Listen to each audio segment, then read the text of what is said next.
What's been retrospectively interesting, as I've thought about this a couple of days ago, is, at least to me, the adoption of ChatGPT in my own life. Initially, I used it, and I was surprised. I finally was able to chat with a machine, even though the output often initially seemed great, and then after I used it for a little bit, I began to see more and more the flaws. Now it's about 3 years later. I think I was one of the first who signed up, back then I think with a program still which was not open to the public, to try ChatGPT. And the same was true for the image generation part, DALL-E. What's also changing, I think, is the way I interact with a machine or with the internet or with a search engine. Because now ChatGPT allows me to speak. So I actually ask the questions. And so I'm also kind of teaching myself how to formulate the questions precisely with my voice and not just with writing.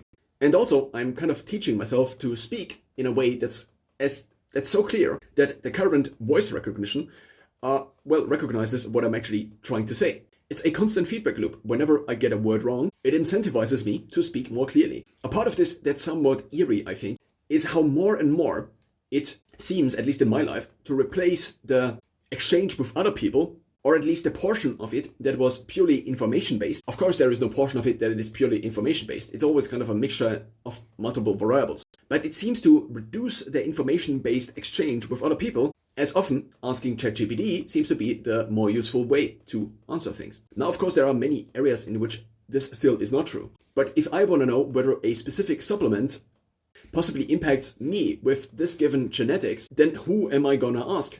If not a large language model.